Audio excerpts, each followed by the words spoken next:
Chapter 3। कमरा अंधेरा था। ऐसा अंधेरा जिसमें इंसान की सांस भी लड़खड़ा जाए।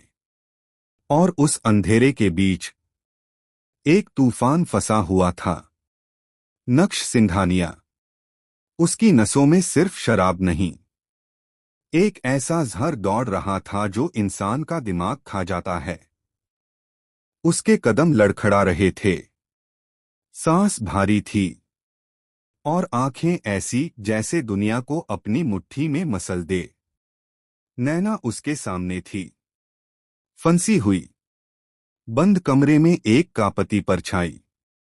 वह चीखती रही, बचने की कोशिश करती रही, लेकिन नक्श की दुनिया में उस समय सिर्फ एक आवाज थी, उसके अपने दिमाग की टूटती हुई होश की आवाज।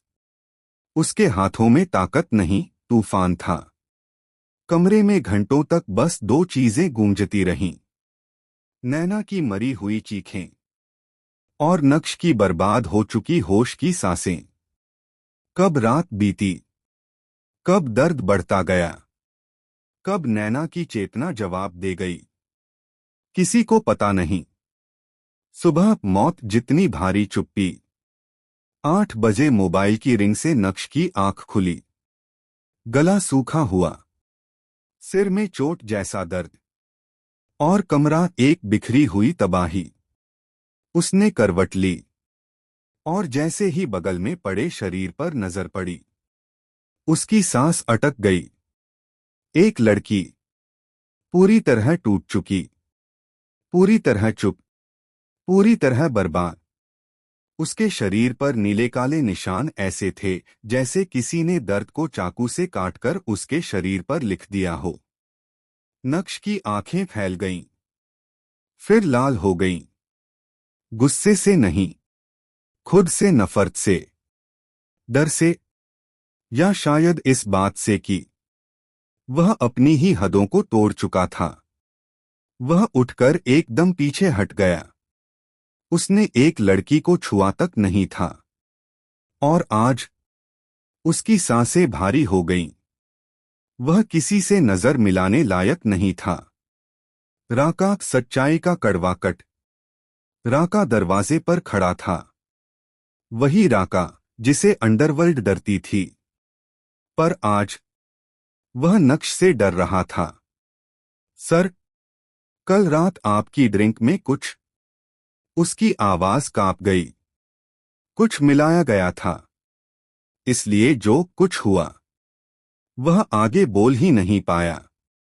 नक्श ने अपनी मुट्ठी भींच ली। कमरे की हवा भारी हो गई। उसकी आंखें हरी नहीं रही, खूनी हरे रंग जैसा था, जैसे समंदर भी उससे डर जाए। मेरे फ्लोर पर कोई भी नहीं आ सकता। उसकी आवाज धीमी, गहरी और मार देने वाली थी।